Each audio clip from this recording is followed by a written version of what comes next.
여러분 안녕하십니까? 뉴스투데이 제주입니다.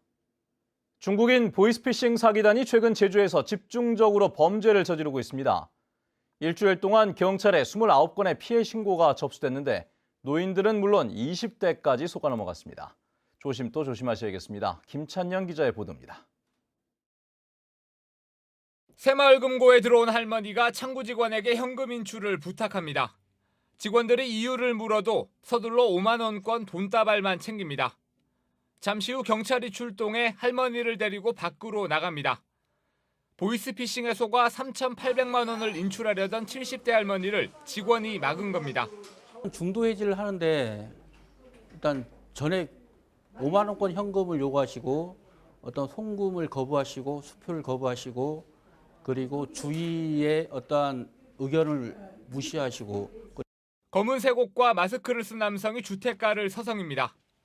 이 남성은 잠시 뒤 보이스피싱에 속은 70대 노인의 집에 침입해 냉장고에 넣어둔 2천여만 원을 훔쳐 달아났습니다.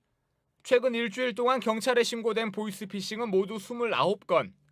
그제 하루만 17건이나 발생했고 대부분 미수에 그쳤지만 7명은 1억 6천만 원의 피해를 입었습니다. 60, 70대 노인뿐만 아니라 20대 여성 2명도 속았습니다. 목소리가 다 비슷한 거 해서 어떻게 이게 우리 그 모든 게 노출이 되지 않나 가족에 대한 게. 알 수가 없지. 우리 애 이름까지 알고 전화를 걸려와서 딱 뭐 하는 게 100번 안 속을 수가 없어요. 경찰은 돈을 훔치는 행동책을 맡은 중국인 유학생 2명을 추가로 체포했지만 또 다른 용의자 2명은 이미 중국으로 달아났습니다. 제주 지역 자체가 지금 외국인들의 출입국이 비교적 손쉬운 좀 지역이다 보니까 다수의 범죄자들이 제주도를 방문을 하고 있는 것 같다. 경찰은 추가 범행 가능성이 있다며 주의를 당부했고 국제 공조 수사로 중국 현지에 있는 주범을 추적하겠다고 밝혔습니다. MBC 뉴스 김찬현입니다. 식목일을 앞두고 나무 심기 행사가 곳곳에서 열리고 있는데요. 시민들이 심어놓은 나무를 가꾸고 보호해야 할 행정기관이 함부로 나무를 베거나 엉뚱한 곳으로 옮겨 심은 것으로 드러났습니다. 김항섭 기자입니다. 공사가 한창 진행 중인 왕복 2차선 도로. 길가에는 아름드리 나무들이 잘려나간 채 밑둥만 남아 있습니다. 인근 공터에는 뿌리채 뽑힌 나무들이 아무렇게나 쌓여 있기도 합니다. 갓길 확장 공사가 시작되면서 길가에 심겨져 있던 벚나무들이 모두 잘려나갔습니다. 이곳에 주민들이 벚나무 50여 그루를 심은 것은 30여 년 전. 해마다 봄이면 아름다운 풍경을 선사했던 나무들을 제주시가 공사에 방해가 된다며 지난달부터 잘라버린 겁니다. 죽이는 거나 마찬가지인데 속이 상해가지고 나 막 울었대니까 근데 왜 이렇게 삭막하게 실이 이렇게 전부 이렇게 다 해놓는지. 지난 2010년 시민들이 결혼과 출산 등을 기념하는 생애주기별 나무 심기 행사를 열었던 제주 시내 공원입니다. 그런데 시민들이 심었던 나무 100여 그루는 온데간데 없이 사라져버렸습니다. 제주도가 지난해 공원에 건물을 지으면서 이곳에 주차장을 만든 뒤 시민들의 동의도 받지 않고 나무를 다른 곳으로 옮겨 심은 겁니다. 나무 심기 행사를 좀 대대적으로 벌이고 있는데 사실상 나무만 심고 이후에 어떤 관리가 좀 미흡하고 그리고 이제 이런 녹지 관리의 어떤 보전적인 측면을 우선 고려하는 이런 정책들이 미흡한 것 같습니다. 유네스코 3관왕을 자랑하는 제주도의 환경 정책이 시민들이 심어놓은 나무도 지키지 못한다는 비판이 나오고 있습니다. MBC 뉴스 김항섭입니다. 현직 경찰관이 교통사고를 낸 운전자가 도주하도록 한 혐의로 입건됐습니다. 서귀포경찰서는 지난 25일 평화로에서 뺑소니 사망 교통사고를 낸 차량에 동승했던 44살 이모 경사를 특가법상 도주 차량 교사 혐의로 입건했습니다. 경찰은 이 씨가 처음에는 혐의를 부인했지만 추가 조사에서 사고가 난 것을 알고도 그냥 가자고 말했다고 진술했다고 밝혔습니다. 얼마 전 세월호 인양이 시작되면서 아이들의 시신이라도 찾아 유족이 되고 싶다는 미수습자 가족들의 이야기가 국민들의 가슴을 아프게 했죠. 69년 전에는 영문도 모르고 가족을 잃었던 제주의 4.3 유족들도 언제쯤 유골이라도 찾을 수 있을지 애를 태우고 있습니다. 박주영 기자입니다. 4.3 사건이 발발한 1948년 6살이었던 김태희 할아버지. 10여 년 전 아버지가 제주공항에서 총살당했다는 사실은 수영인 명부에서 확인했지만 아직까지 유해는 찾지 못하고 있습니다. 사람을 죽여놓고 이거 몇십 년 동안 행불인이라고 공권력도 그래야 되는 건가? 제주공항 학살터에서 남동생을 잃은 오경선 할머니도 사정은 마찬가지. 할머니의 마지막 소원은 유일한 혈육인 동생의 장례를 치르는 일입니다. 시신 처자진 데 가면 쳤는 것과 원이고 그게 핏줄이행 나 혼자이신데 그 어떻게 산때 지난 2006년부터 제주공항 등 8곳에서는 4.3 희생자로 추정되는 유해 396구가 발굴됐습니다. 하지만 6년 전부터 정부의 예산 지원이 끊기면서 유해 발굴은 중단됐고 유전자 검사 비용도 부족해 92구만 신원이 확인됐습니다. 문제는 시간이 흐를수록 발굴된 유해가 산화되면서 신원 확인이 어려워진다는 점입니다. 아무리 좋은 검사 방법이 개발되더라도 DNA 상태가 나쁘니까 적절한 검사 결과를 얻을 수 없게 되지 않을까 이렇게 우려가 되는 상황입니다. 제주 4.3 사건 당시 시신을 찾지 못한 행방불명인은 3,900여 명. 뒤늦게나마 가족들의 품으로 돌아가도록 하는 일은 국가 공권력의 잘못이 남긴 상처를 치유하기 위한 첫걸음입니다. MBC 뉴스 박주연입니다. 이번 제69주년 제주 4.3 희생자 추념식에 다른 지방 교육감들이 참석할 전망입니다. 제주도 교육청에 따르면 조희연 서울시 교육감을 비롯해 경기도와 세종시 교육감 등 4명이 참석 의사를 밝힌 것으로 알려졌습니다. 4.3 추념식에 다른 지방 교육감이 참석하는 것은 이번이 처음이며 교육감들은 추념식이 끝난 뒤 기자회견을 가질 예정입니다. 서귀포 의료원 응급의료센터에 근무하는 의사들이 집단 사표를 제출했습니다. 전국적으로 응급의학 전문의를 구하기 어려운 상황이어서 산남 지역 응급환자 진료에 비상이 걸렸습니다. 김현성 기자입니다. 서귀포 의료원 응급의료센터입니다. 이곳에 근무하는 의사 6명은 다음 달이면 모두 병원을 떠나게 됩니다. 응급의학과 전문의 4명이 제주시내 종합병원으로 이직하면서 오는 31일 사표를 제출하고 공중보건의 2명도 다음 달 13일로 복무기간이 끝나기 때문입니다. 병원장과 가정의학과 의사들까지 응급실에서 근무하기로 했지만 중증 환자 진료에는 차질을 빚을 수밖에 없습니다.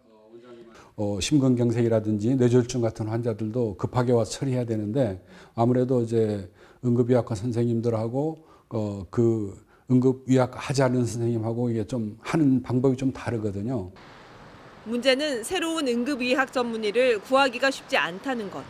전국적으로 응급의료센터가 늘고 기준도 강화돼 전문의가 부족해지자 연봉도 오르고 있기 때문입니다. 만성적자로 140억 원이 넘는 빚을 지고 있는 서귀포 의료원은 공중보건의 배치를 서두르는 것 외에는 뾰족한 대책이 없는 상황입니다. 항상 그 날짜가 맞춰집니다. 그게.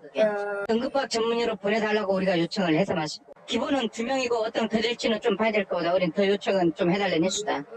산남 지역의 유일한 응급센터의 진료 공백이 불가피해지면서 애꿎은 주민들만 피해를 입게 됐습니다.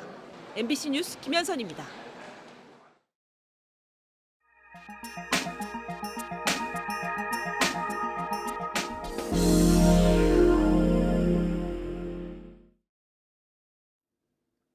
음식값을 미리 내고 가면 형편이 어려운 이웃 누구나 가서 식사를 할 수 있는 미리내 운동이 훈훈한 감동을 주고 있습니다.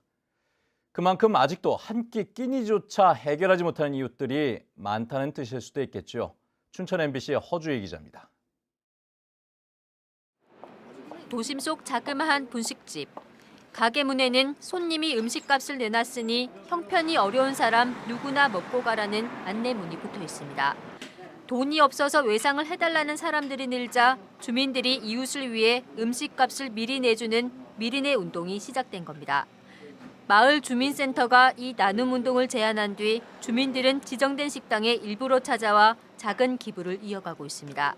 나도 조금씩이라도 해야지 하고 이렇게 놓고 가고 물건 사러 거시험 또 안 거실러 가고 또 한 돈 많은 더 기부하고 가고 너무 고마운 거죠. 감사하고. 올 초 분식점에 이어서 최근에는 이렇게 피자 가게까지 동참하면서 미르네 운동이 점차 확산되고 있습니다. 음식을 먹고는 거스름돈을 받지 않고 선뜻 기부하는 사람부터 배고픈 이웃의 음식값으로 써달라며 50만 원까지 내놓는 독지가도 생겼습니다. 마을 주민센터는 주민들끼리 서로 도움을 주고받을 수 있도록 자발적인 기부 운동을 확대해 나갈 계획입니다. 지역사회 공동체라는 얘기를 많이 하지만은 좀 공동체 회복에 조금 좀 기여하지 않는가. 힘들 때 언제든 연락을 달라고 적힌 명함처럼 이웃을 생각하는 따뜻한 마음이 하나둘 모아지면서 각박한 세상에 지친 사람들에게 잔잔한 감동을 전해주고 있습니다. MBC 뉴스 허주입니다.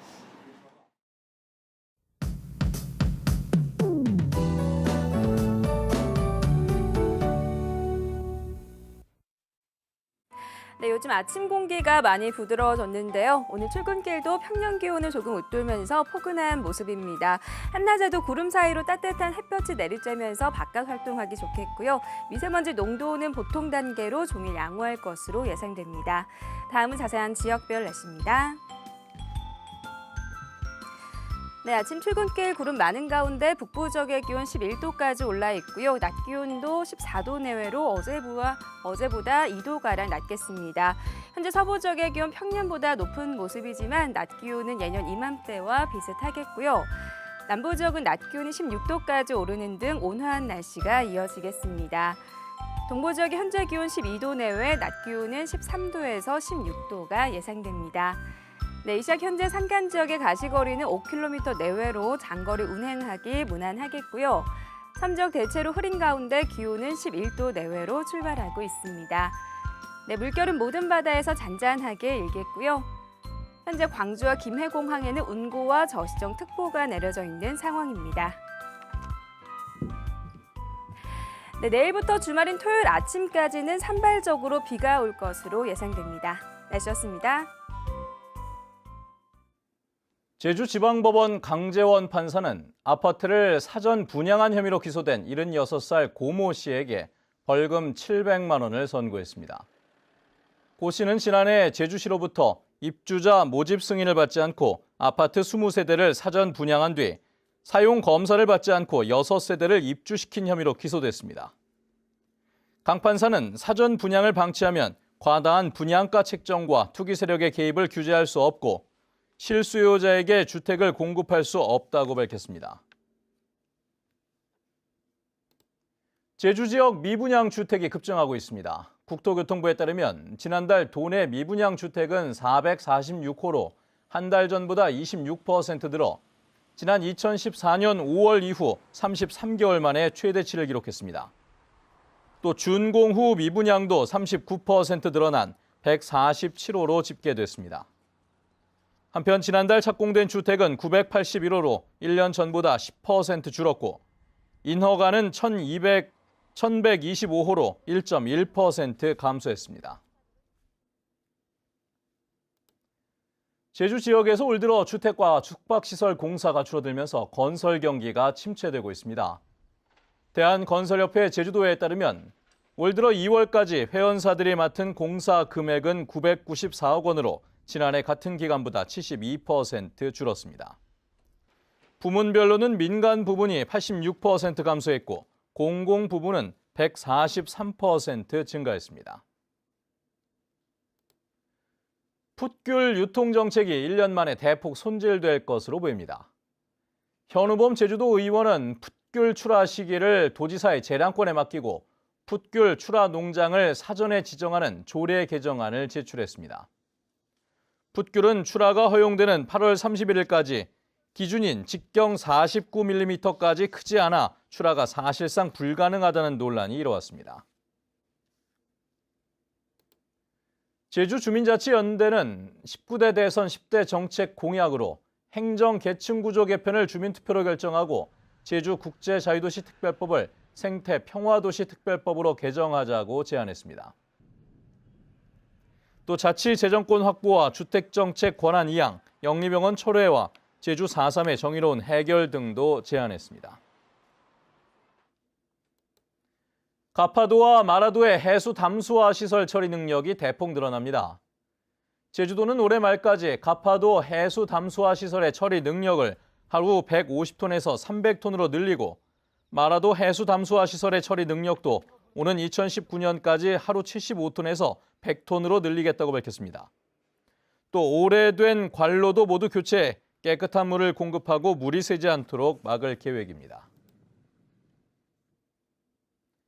제주도는 전통시장과 골목 상권 상인들에게 다른 지방으로 발송하는 택배 비용을 지원하기로 했습니다. 지원 대상은 제주에서 생산된 농수축산물이며 상인 1명당 연간 200건, 최고 50만 원까지 지원됩니다. 제주도는 다음 달 10일부터 신청을 받아 340여 명에게 선착순으로 지원할 계획입니다.